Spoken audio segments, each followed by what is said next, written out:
Roma 15 ayat 13 mengatakan, semoga Allah sumber pengharapan memenuhi kamu dengan segala sukacita dan damai sejahtera dalam iman kamu, supaya oleh kekuatan Roh Kudus kamu berlimpah-limpah dalam pengharapan.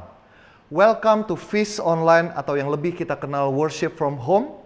Selama 1 jam ke depan kita akan bersama-sama memberikan waktu kita yang terbaik bagi Tuhan. So saat ini saya undang saudara, dimanapun engkau berada, siapkan hatimu sungguh-sungguh, abaikan segala gangguan yang mungkin bisa mengganggu saudara untuk menyembah Tuhan saat ini. Mari kita sembah Tuhan dengan segenap hati kita.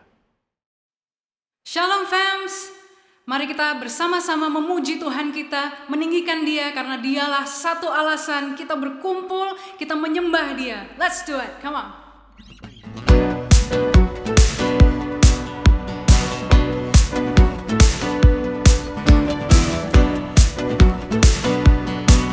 Mari bersama-sama kita katakan.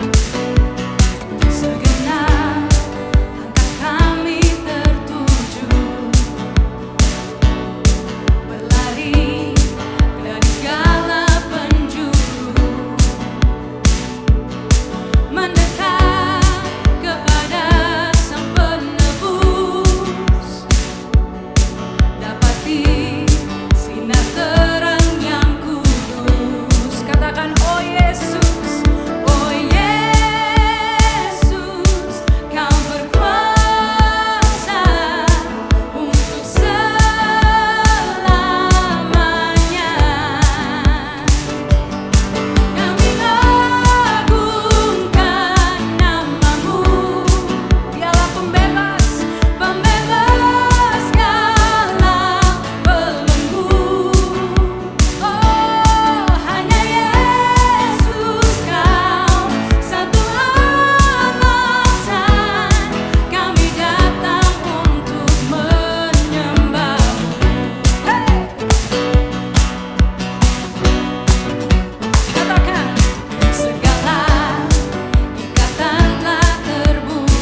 kita mau masuk lebih dalam lagi ke dalam hadirat Tuhan.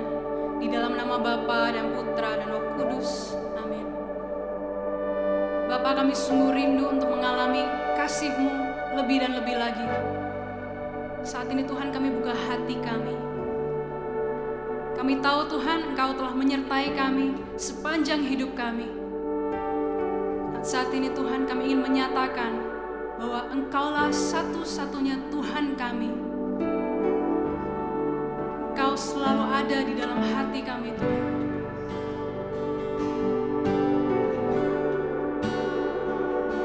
Terima kasih, Tuhan Yesus.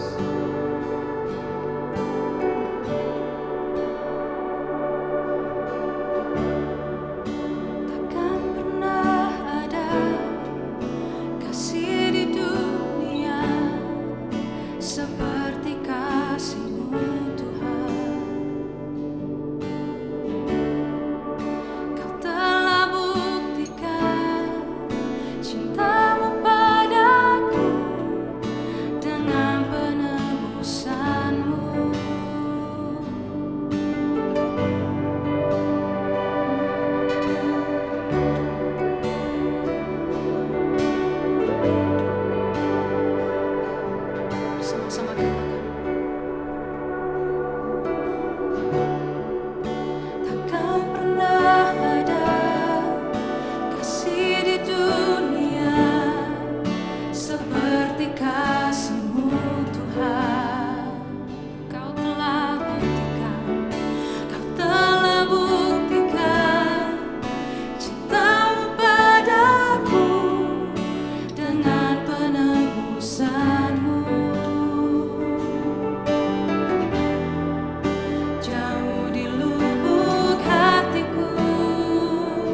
sanjung tinggi, namamu di hidupku Tuhan, tiada yang lain.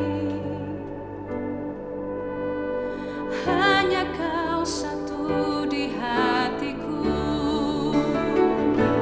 Ku sembah Kau, Allah yang perkasa.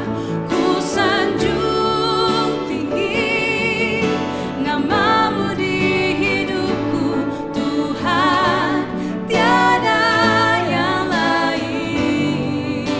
Hanya Kau satu di hatiku. Sekali lagi katakan, ku sembah Engkau, Allah yang perkasa. Ku sanjung tinggi, namamu di hidupku Tuhan, tiada yang lain. Hanya Kau satu, hanya Kau satu. Come on, with all of your heart we sing it out. Ku sembah Engkau, Allah yang perkasa. Ku sanjung tinggi, namamu di hidupku Tuhan, tiada yang lain. Oh, hanya Kau satu di hatiku. Hanya Kau satu di hatiku. Hanya Kau satu di hatiku.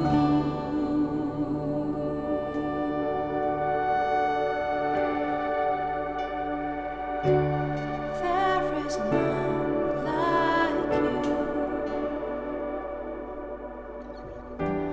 No one else can touch my heart like you do. I could search for all eternity long and find there is none like you. There is none like you. No one else can touch my heart like you do. I could search for all eternity long and find there is none like you. There is none like you. There is none like you. No one else can touch my heart like you do. I could search the world, I could search for all eternity long and find there is none like you. One more time we sing it out. There is none like you. No one else can touch my heart like you do. I could search for all eternity long and find there is none like you. I could search for all eternity long and find there is none like you.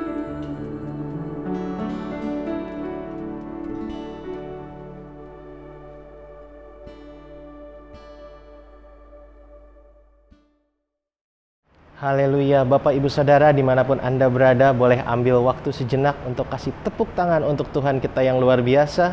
Walaupun saat ini kita nggak berada di ruangan yang sama, tapi saya percaya akan kebenaran firman Tuhan, di mana 2 atau 3 orang berkumpul, baik secara langsung ataupun secara online seperti kita sekarang, Tuhan tetap hadir karena kuasa dan hadiratnya tidak dibatasi oleh ruang dan waktu. Dia ada di sini bersama dengan saya, Dia ada di sana bersama dengan Bapak, Ibu, dan Saudara, dan Dia akan memberkati kita dengan luar biasa. Jika Anda sedang menyaksikan tayangan ini bersama keluarga atau teman-teman Anda, boleh katakan pada kanan kirinya, God will bless you today. Kalau Anda sedang menyaksikan ini seorang diri, nggak perlu sedih, karena Tuhan ada di sana bersama dengan kalian. Letakkan tangan kanan Anda di dada Anda dan katakan, God will bless me today. Setelah selama 1 bulan kita diberkati oleh pelayanan dari teman-teman tim pujian kita melalui sesi worship from home, juga lewat firman-firman yang menguatkan dari preacher-preacher impor kita, selama 1 bulan ke depan saya dan Ko David akan kembali menyajikan makanan rohani dengan cita rasa lokal. Buat yang udah kangen sama preachingnya David Adinata, jangan khawatir. Minggu depan giliran dia menyajikan makanan rohani dengan rasa khas Banjar. Tapi untuk minggu ini kita makan masakan Sunda dulu ya, bersama adiknya ini preacher asal Bandung. Kita akan memasuki satu tema yang baru di bulan ini dengan judul Burn, di mana kita akan belajar tentang burnout, tentang depresi. Banyak orang bilang depresi atau burnout ini terjadi kalau kita lagi kebanyakan kerja atau kurang istirahat. Tapi kenyataannya di masa PSBB seperti sekarang ini, walaupun workload sebagian besar orang sudah jauh berkurang, bahkan ada orang yang sama sekali nggak ada workload karena di PHK, banyak orang tetap stres, banyak orang tetap depresi. Kalau sebelumnya mereka stres karena kebanyakan kerja, sekarang stres karena nggak tahu harus kerja apa, karena nggak tahu gimana kasih makan anak istri, nggak tahu gimana bayar cicilan. Tapi ada juga loh teman saya yang penghasilannya masih oke, pekerjaan masih ada, workloadnya jauh berkurang, stres juga karena nggak bisa keluar rumah. Jadi apa sebenarnya penyebab burnout, penyebab depresi ini? Itulah yang akan kita sama-sama pelajari di bulan ini. Kita akan lihat kebenaran firman, apa penyebabnya, dan bagaimana mengatasinya. Sehingga saya percaya di akhir bulan ini, kita semua akan keluar sebagai pribadi yang lebih kuat di dalam Tuhan untuk menghadapi permasalahan di dalam hidup kita. Mari kita buka Alkitab kita. Tapi sebelum itu kita tundukkan kepala kita siapkan hati kita masuk ke hadirat Tuhan sekali lagi. Bapa dalam surga, kami bersyukur untuk saat ini kalau kami masih boleh berkumpul, menikmati hadirat-Mu, mendengarkan kebenaran firman-Mu. Hadirlah di sini Allah Roh Kudus, kuasai kami semua, urapi hamba-Mu yang akan menyampaikan kebenaran firman-Mu, biar setiap kata-kata hamba dipenuhi oleh kuasa, sehingga kami semua yang ada di sini, setelah tayangan ini berakhir, boleh keluar sebagai pribadi yang diubahkan. Hanya dalam satu nama yang penuh kuasa, dalam nama Yesus Kristus, Tuhan Juru Selamat dan Pengantara kami berdoa dan mengucap syukur. Haleluya, amin. Kita buka Alkitab kita atau Bible apps di handphone Anda masing-masing. Kita akan gunakan ayat hari ini dari Yesaya 40, pasal yang 30 sampai ke 31. Ini salah satu ayat favorit saya. Kita baca bersama-sama. Orang-orang muda menjadi lelah dan lesu, dan teruna-teruna jatuh tersandung. Tapi orang yang menanti-nantikan Tuhan mendapat kekuatan baru. Mereka seumpama Raja Wali yang naik terbang dengan kekuatan sayapnya. Mereka berlari dan tidak menjadi lesu. Mereka berjalan dan tidak menjadi lelah. Bapak Ibu Saudara, kitab ini ditulis sekitar 80 tahun sebelum bangsa Israel kerajaannya dihancurkan dan mereka diangkut sebagai orang buangan ke kerajaan Babel. Karena mereka jatuh dalam penyembahan berhala sehingga kehilangan perlindungan Tuhan. Tuhan menitipkan firman ini pada Nabi Yesaya untuk memberikan penguatan bagi bangsa Israel yang akan melalui masa pembuangan.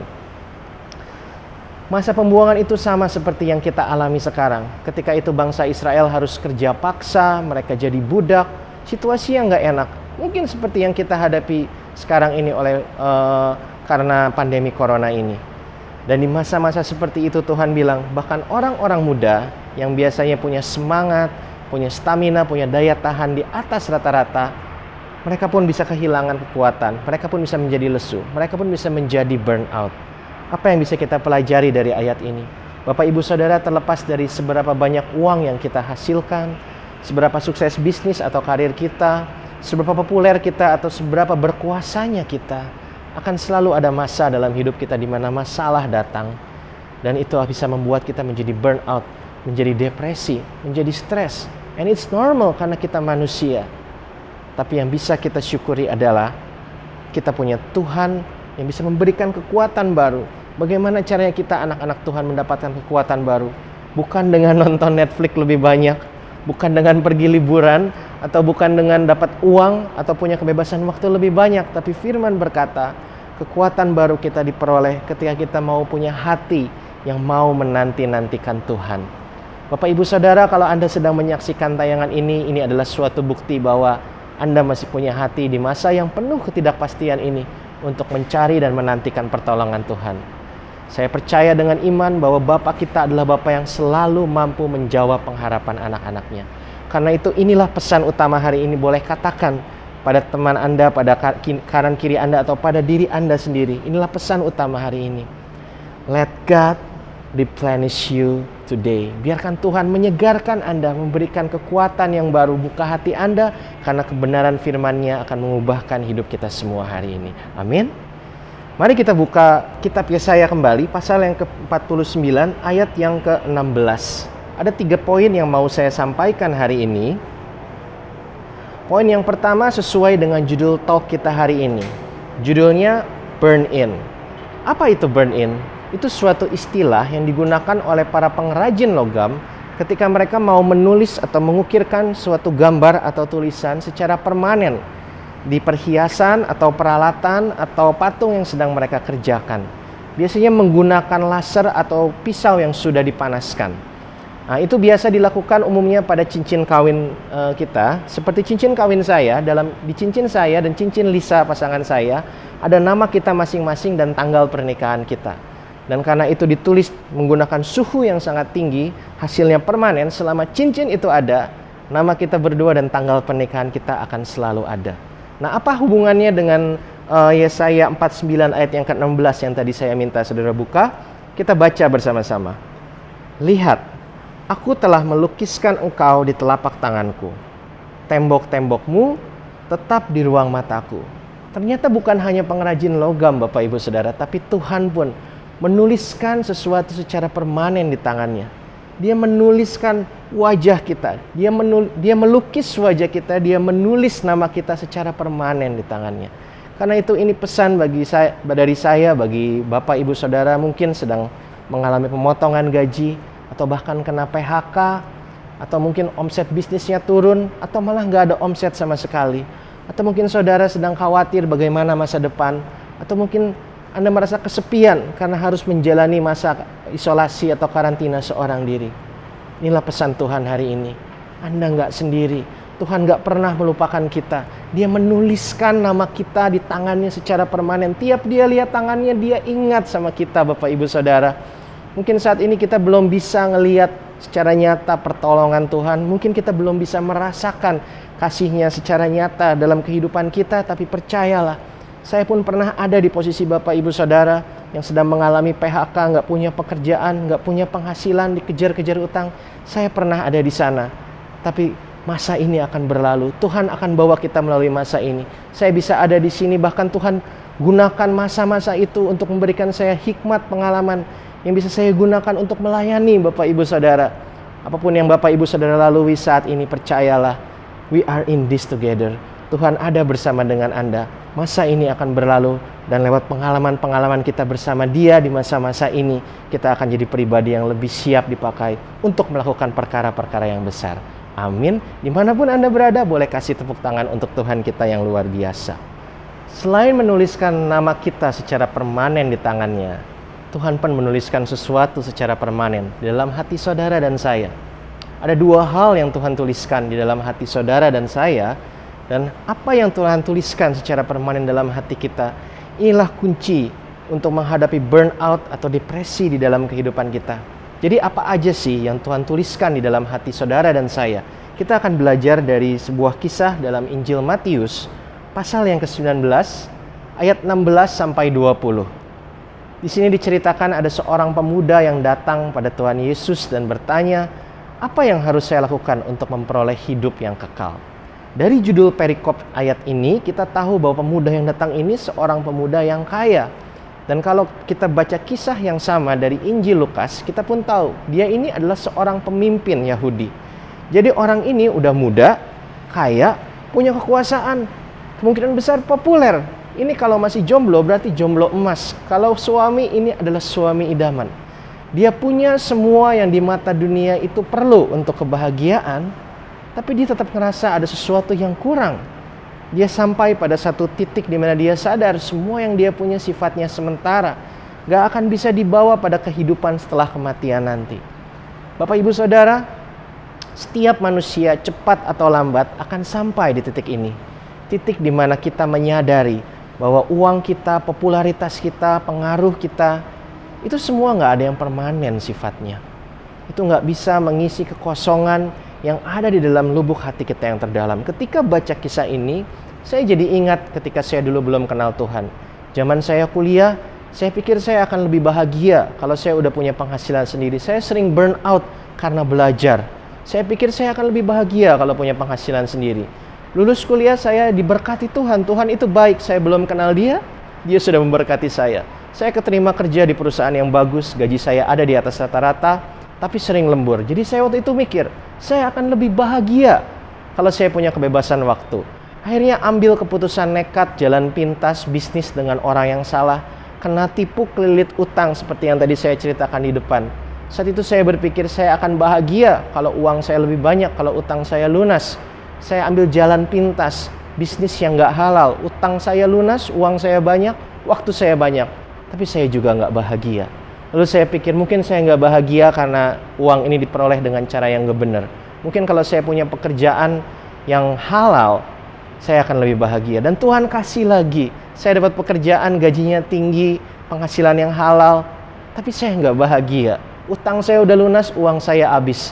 Dipakai mencari kebahagiaan itu. Lewat mabuk-mabukan, lewat seks, lewat obat, dan lain sebagainya. Kenapa itu bisa terjadi? Bapak Ibu Saudara, karena Tuhan gak pernah menuliskan yang namanya uang atau pengaruh atau penerimaan orang atau kekuasaan di lubuk hati kita yang terdalam. Yang Tuhan tuliskan di dalam lubuk hati kita yang terdalam adalah namanya sendiri. Tuhan menuliskan namanya dalam hati saudara dan saya. Karena itu selama kita selalu expect bahwa hal-hal yang dunia berikan, uang, kekuasaan dan lain sebagainya akan memberikan kita kebahagiaan, itu seperti minum air laut. Semakin diminum, semakin asin, semakin haus. Kita akan terus ngerasa kurang, terus mencari, dan akhirnya energi kita akan habis tanpa mendapatkan apa yang kita cari. Seorang Bapak Gereja Santo Agustinus pernah berkata, kita diciptakan untuk Tuhan dan hati kita akan selalu gelisah sebelum kita menemukan Tuhan. Bapak Ibu Saudara, burnout itu bukan terjadi karena kita kurang uang atau kebanyakan pekerjaan. Burnout terjadi karena ekspektasi yang salah. Ketika kita expect stuff, apa yang dunia bisa berikan, kita expect itu bisa mengisi kekosongan hati kita, memberikan rasa aman, menghilangkan kesepian kita. Ketika kita punya ekspektasi yang salah dengan barang-barang yang ada di dunia ini, itulah yang akan menjadi penyebab terjadinya burnout di dalam hidup saudara dan saya. Karena kita diciptakan bukan buat sekedar cari uang, cari pengaruh, cari popularitas, atau cari kekayaan. Bapak Ibu Saudara, Tuhan menciptakan kita tujuannya pertama-tama bukan untuk melakukan apa. Seringkali kita mikir kita diciptakan untuk melakukan apa, tapi bukan. Pertama kali tujuan Tuhan menciptakan kita adalah untuk menerima kasih-Nya. Saudara dan saya diciptakan untuk menerima kasih Tuhan. Nah, kalau kita mendengar kata menerima kasih Tuhan, kesannya abstrak banget. Apa sih yang harus dilakukan untuk menerima kasih Tuhan? Bapak Ibu Saudara, saya berharap saya punya poin-poin atau bahan lain untuk menjelaskan bagaimana menerima kasih Tuhan. Karena yang saya sampaikan ini kemungkinan besar banyak orang udah bosan dengarnya. Tapi memang hanya ini caranya. Kalau kita mau secara konstan menerima kasih Tuhan dalam hidup kita, ada 4 cara. Doa, firman, bersekutu dalam komunitas gereja Tuhan, dan melayani. Melakukan 4 hal ini. Memang hanya itu caranya. There is nothing new. Tapi kenapa ada orang-orang yang sudah melakukan 4 hal ini masih sering burn out? Seperti saya dulu, saya share dari pengalaman pribadi saya. Ada masa di mana saya sudah mengenal Tuhan, tapi saya masih tetap burn out. Saya sudah doa, baca firman, melayani, tertanam dalam komunitas, tapi saya masih sering burn out. Kenapa hal itu terjadi? Kadang kita melakukan sesuatu yang benar, tapi motivasinya masih salah. Sesuatu yang benar dengan motivasi yang salah, kadang hasilnya belum tentu baik, Bapak Ibu Saudara. Contohnya berdoa. Berdoa itu baik, tapi doa itu coba jangan minta aja. Mungkin kita udah sering dengar, harus bersyukur juga ya. Tapi doa jangan cuman minta dan jangan cuman bersyukur. Jangan cuman minta ampun, bahkan jangan cuman nyembah. Wow, apakah 4 hal ini nggak penting? 4 hal ini penting. Justru karena 4 hal ini penting, kita harus lakukan semua secara bersamaan. Tapi yang terutama adalah kita lakukan sebagai seorang anak yang mau berelasi dengan Bapaknya. Kalau kita mau menerima kasih Tuhan, jadikan kehidupan doa kita sebagai kesempatan untuk berelasi sama Tuhan kita. Untuk itulah Tuhan Yesus ajarkan kita memanggil Dia Bapa. Datanglah melalui doa kita kepada Tuhan seperti seorang anak yang mau curhat, yang mau minta tolong sama papanya ketika ada masalah. Datanglah seperti seorang adik, karena firman berkata Tuhan Yesus itu kokoh sulung kita. Datanglah seperti seorang adik yang mau minta advice dari kokonya. Datanglah seperti seorang sahabat yang mau curhat, tukar pendapat dengan sahabatnya, karena itu Roh Kudus disebut sebagai penolong dan sahabat. Kalau kita baca firman, jangan cuma baca firman sekedar supaya dapat solusi instan dari masalah yang kita hadapi. Atau yang lebih buruk, kita cuma baca firman supaya kita kelihatan lebih tahu tentang Tuhan. Bikin kita ngerasa aman, bikin kita ngerasa lebih baik dari orang lain. Itu hanya akan bikin kita jadi orang Farisi modern. Bacalah firman dengan kerinduan untuk menangkap apa yang Tuhan mau sampaikan dalam hidup kita secara pribadi. Karena kita ngerasa sepi dan butuh teman, itu bagus. Tapi jangan jadikan itu sebagai satu-satunya motif. Berkomunitaslah, melayanilah untuk bertumbuh bersama dengan orang-orang yang sudah Tuhan kirimkan dalam hidup saudara dan saya. Supaya kita punya karakter yang sama dengan karakter Tuhan Yesus. Dan kita bisa terapkan itu dalam kantor kita, keluarga kita, sehingga kita bisa jadi berkat buat orang lain. Bapak Ibu Saudara, saya ngomong seperti ini nggak bermaksud menggurui. Saya ngomong seperti ini dari pengalaman pribadi saya. Karena pernah ada masa dalam hidup saya di mana saya udah kenal Tuhan, tapi rasa aman saya itu masih tetap saya cari dari yang namanya uang. Sehingga cari uang dan kehendak Tuhan bertabrakan, saya akan pilih cari uang. Ada masa saya sudah melayani, sudah berkomunitas, tapi rasa nyaman, kesepian dalam hati saya baru bisa hilang kalau saya menerima pengakuan, penerimaan dari orang lain. Sehingga kalau kehendak Tuhan bertabrakan dengan cari penerimaan atau pengakuan orang, saya akan utamakan cari penerimaan dan pengakuan orang. Saya sudah ngelakuin sesuatu yang benar, tapi dengan prioritas dan motivasi yang salah. Seperti yang dihadapi oleh orang muda dalam kisah Injil ini. Kita lihat ayat ke-21. Jadi setelah orang ini bertanya pada Tuhan Yesus gimana caranya memperoleh hidup yang kekal, Tuhan Yesus bilang, semua perintah Tuhan, jangan membunuh, jangan berzinah, jangan mencuri, kasihi sama manusia, lakukanlah. Dan dia bilang, udah aku lakuin Tuhan. Jadi ini orang udah muda, kaya, penguasa, baik pula. Tapi dia sendiri ngerasa, kayaknya masih ada yang kurang Tuhan. Apa ya? Dan di ayat ke-21 ini Tuhan Yesus bilang, oke, kalau kamu mau sempurna, jual semua milikmu, kasih orang miskin, lalu ikut aku, kata Tuhan. Dan orang itu ngerasa sedih dan akhirnya meninggalkan Tuhan. Banyak orang mikir ayat ini itu adalah ayat yang sifatnya general untuk semua orang kaya, tapi bukan. Ayat ini Tuhan Yesus tujukan secara spesifik pada orang ini karena dia punya masalah prioritas dalam kehidupannya. Dan ketika orang memang dipercayakan berkat materi lebih banyak, memang tendensi untuk mengalami yang namanya kesalahan prioritas itu jauh lebih besar. Kadang karena kita punya uang terlalu banyak, tanpa kita sadari rasa aman kita sudah kita sandarkan pada uang, bukan lagi pada Tuhan. Karena kita terlalu populer, kadang kita ngerasa kita ini nggak sepi karena ada banyak orang mengagumi kita, bukan lagi karena Tuhan. Tapi Tuhan Yesus sendiri bilang, walaupun orang yang kaya, yang punya pengaruh, punya kekayaan itu lebih susah masuk surga karena ada tendensi yang lebih besar untuk mengalami kesalahan prioritas, dia pun memberikan pengharapan. Dia bilang bagi Tuhan nggak ada yang mustahil. Bukan berarti kita nggak boleh kaya loh. Tapi kita kalau mau kaya, kalau kita mau populer, kita mau punya influence, kita harus gunakan itu semua sesuai dengan kehendak Tuhan.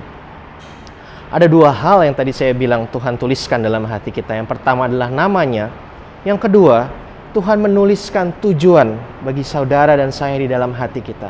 Tujuan kenapa kita ada, selain untuk menerima kasih-Nya, Tuhan pun memberikan tujuan. Nah, selama kita menjalani hidup kita dengan prioritas yang salah, yang nggak sesuai dengan tujuan Tuhan menciptakan kita, kita akan selalu mengalami burnout. Bahkan walaupun kita ngelakuin hal yang benar, kalau dalam hati kita prioritas dan motivasinya salah, kita bisa kecapean. Saya pernah ada masa di mana saya kecapean karena pelayanan. Karena motivasi saya sudah nggak murni, saudara-saudara. Burnout datang tadi pertama lewat ekspektasi yang salah, kedua karena prioritas yang salah. Kita harus menyesuaikan prioritas kita dengan tujuan kenapa Tuhan menciptakan kita. Dan tujuan Tuhan menciptakan kita selain untuk menerima kasih-Nya adalah untuk menyalurkan kasih-Nya. Bapak Ibu Saudara, kita tidak diciptakan untuk mengumpulkan. Kita diciptakan untuk membagikan. Bukan berarti kita nggak boleh nabung. Kita mengumpulkan uang, mengumpulkan waktu, mengumpulkan influence untuk memperbesar kapasitas kita supaya bisa memberkati lebih banyak orang. Kita mengumpulkan untuk membagikan, bukan untuk mencari rasa aman. Ketika kita bicara masalah prioritas, banyak orang ngomong ke saya dulu sebelum PSBB ini terjadi, aduh aku tuh nggak sempet doa, nggak sempet baca firman, terlalu banyak pekerjaan. Tapi ketika PSBB ini terjadi, saya tanya lagi, aduh nggak sempet doa, nggak sempet baca firman, karena tanggung nonton Netflix. Bapak Ibu Saudara, kalau kita sampai susah untuk doa, untuk baca firman, mungkin bukan karena aktivitas kita terlalu padat, tapi karena hati kita. Memang selama ini mungkin Tuhan belum jadi prioritas dalam hati saudara maupun hati saya. Bapak Ibu Saudara, mari kita gunakan masa-masa karantina ini untuk lihat lagi, untuk arrange ulang prioritas dalam kehidupan kita, untuk menerima kasih Tuhan dalam hidup kita, sehingga kita bisa diubahkan, sehingga setelah pandemi ini berakhir, kita bisa jadi pribadi yang menjalani hidup kita sesuai dengan tujuan yang Tuhan sudah tetapkan untuk kita. Dan tujuan yang Tuhan tetapkan dalam hidup kita pasti selalu akan jadi berkat, bukan hanya untuk diri kita, tapi untuk orang di sekitar kita. Nah, mungkin ketika kita mendengar kata tujuan dari Tuhan, kesannya wow, besar sekali. Tapi enggak juga, Bapak Ibu Saudara. Mother Teresa pernah berkata, enggak semua dari kita dipanggil untuk melakukan hal yang besar. Tapi saya mau kasih penjelasan dikit. Yang dimaksud besar di sini adalah besar di mata dunia. Khotbah depan ribuan orang, memberi pekerjaan pada ribuan orang, mendirikan perusahaan amal yang besar. Ya, itu sesuatu yang bagus, sesuatu yang mulia. Itu besar di mata dunia. Tapi besar di mata dunia beda dengan besar di mata Tuhan. Mother Teresa bilang, kita semua bisa melakukan hal kecil dengan kasih yang besar. Bapak Ibu Saudara, ketika kita ngelakuin sesuatu dengan kasih yang besar, itulah artinya besar di mata Tuhan. Dan jangan salah, hal-hal yang kadang kita lihat kecil, kalau kita lakukan dengan tulus dan sesuai dengan kehendak Tuhan, hasilnya nggak pernah bisa kita duga loh. Contohnya yang saya alami sendiri, saya ini bisa bertobat. Dari seorang pecandu narkoba, pecandu seks, bandar judi, pelaku kekerasan, saya bisa bertobat karena ada seorang hamba Tuhan yang taat melakukan hal kecil, meluangkan waktu mendengarkan keluh kesah saya, sehingga akhirnya saya jadi respect sama dia dan mulai mau dengar ketika dia membagikan imannya, ketika dia ngenalin ke saya siapa itu Tuhan Yesus.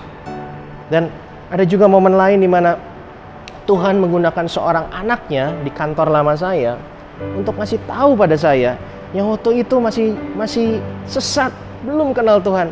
Saya lagi mau resign supaya bisa bisnis nightclub. Saya punya motivasi yang salah, punya tujuan yang salah, sedang menjalani kehidupan yang salah. Tuhan gunakan seorang anaknya melakukan hal kecil, menyampaikan kebenaran bagi saya. Orang ini mau luangin waktu ngajak saya ngopi dan bilang, "Res, mungkin sekarang lu nggak ngerti, tapi Tuhan itu ngomong dia akan pakai engkau dengan luar biasa," katanya. Bayangin saudara-saudara kalau waktu itu ada di posisi saya. Berandal, preman, niatnya bukan nightclub, tiba-tiba ada orang bilang, "Tuhan mau pakai engkau dengan luar biasa."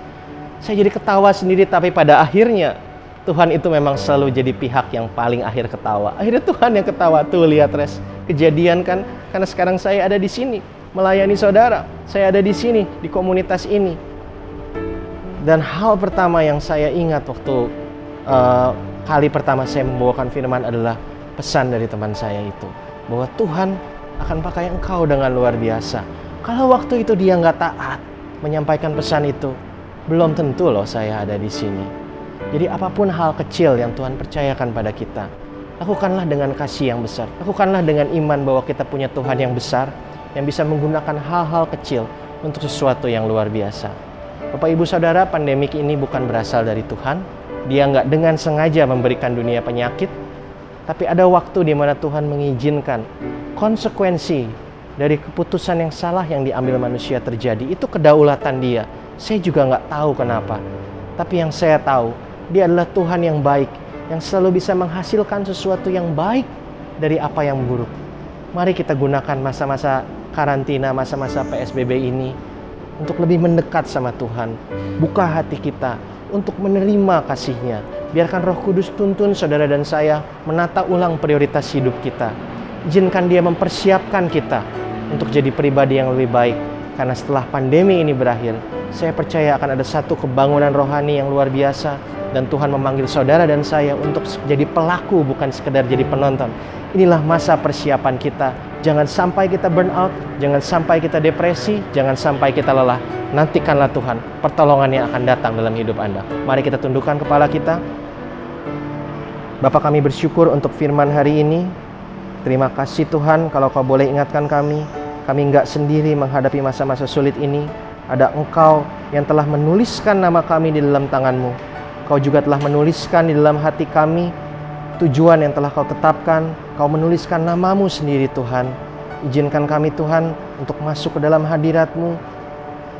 Kami tahu kami nggak boleh mendasarkan iman kami hanya sekedar berdasarkan apa yang kami rasakan. Tapi saat ini Tuhan, biar Kau nyatakan kehadiran-Mu bagi setiap orang yang menyaksikan tayangan ini.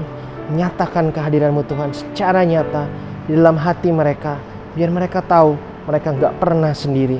Ada Engkau yang berjanji memberikan kekuatan dan pengharapan yang baru bagi kami yang menanti-nantikan Engkau. Kau selalu ada dalam hati kami Tuhan. Karena itu kami mau naikkan pujian, penyembahan, ungkapan iman kami melalui lagu berikut ini. Terima kasih Bapak Ibu Saudara. Sebentar lagi tim pujian kita akan melayani saudara dengan satu lagu yang sungguh indah. Jadikan lagu itu sebagai doa Anda. Mari kita gapai kasih Tuhan dan izinkan Dia menguatkan kita, membebaskan kita dari setiap burnout dan depresi, dan mempersiapkan kita untuk jadi pribadi yang dipakai Tuhan dengan luar biasa. Tuhan Yesus memberkati.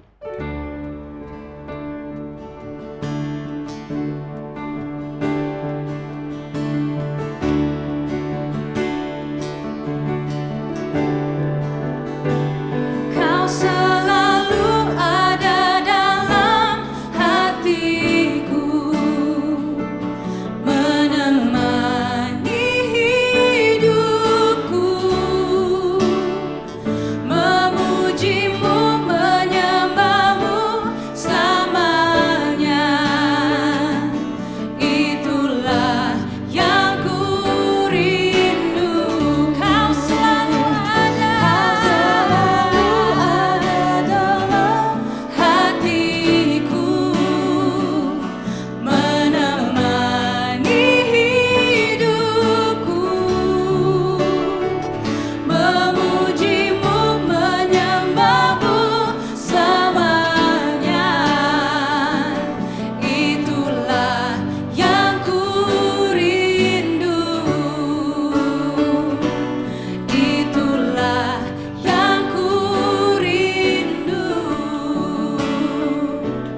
Itulah yang ku rindu.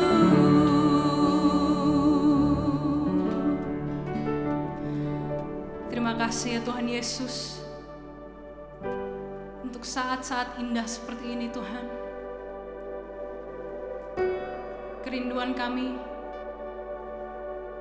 untuk terus merasakan kasih-Mu Tuhan, dan melayani orang-orang di sekitar kami. Terima kasih Bapa untuk feast kami hari ini. Kiranya Engkau sertai kami selalu, agar kami dapat berbuah dan terus menjadi berkat bagi banyak orang. We give you thanks Lord, we give you all the glory. Di dalam nama Tuhan Yesus kami telah berdoa. Amin. Dalam nama Bapa dan Putra dan Roh Kudus. Amin.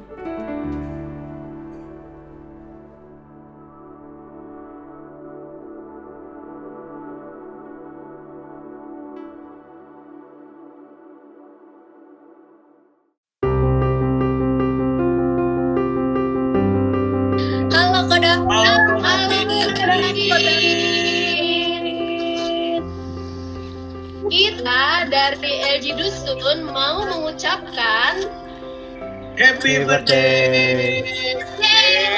Happy birthday. Happy birthday, David. Semoga panjang umur, sehat selalu, Keren makin ganteng kayak Koko Silon. imut dan lucu.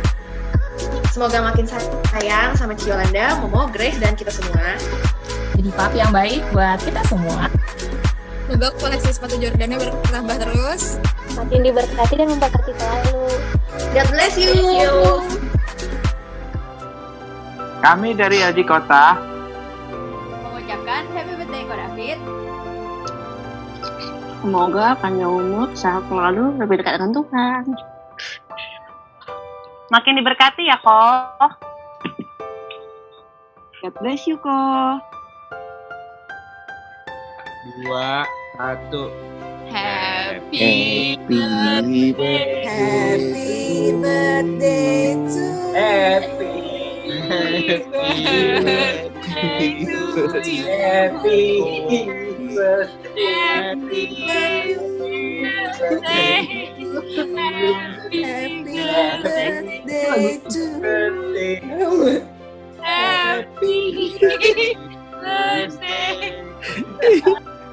Happy birthday Ko David. Panjang umurnya, sehat badannya, sukses bisnisnya, banyak berkatnya. Happy hidupnya, kuat imannya.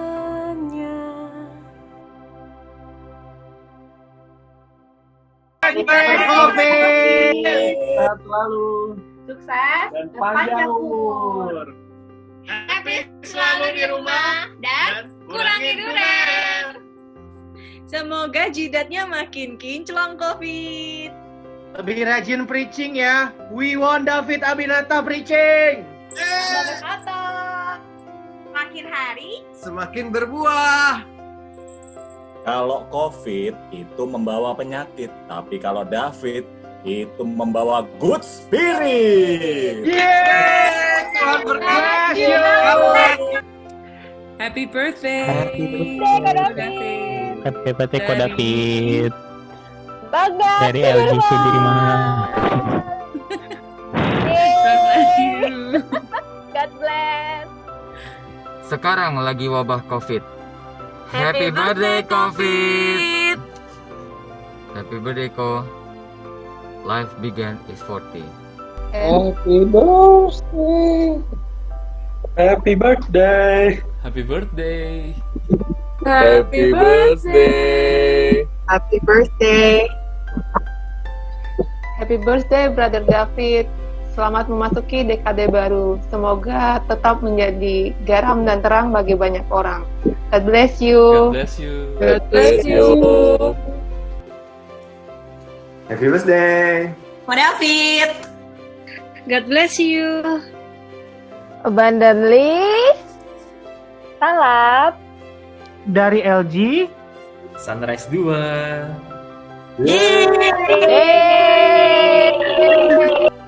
Happy birthday. Happy birthday. Happy birthday.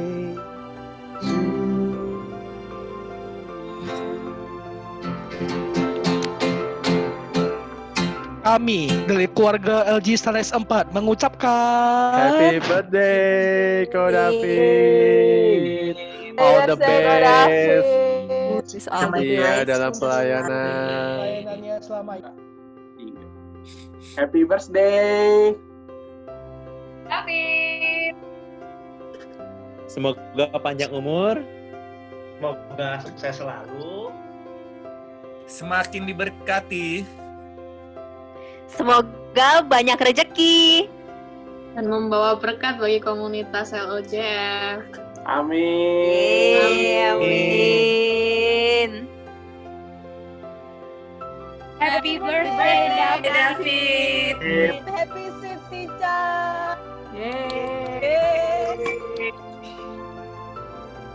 LGL Gading Sunter mengucapkan Happy birthday birthday, God bless you. God bless you. Stay safe. Stay healthy. And jualannya makin laku. Amin. Semoga sehat selalu. Happy birthday, Kopit. Wish you all the best. 40 is the new 17. God bless Kopit.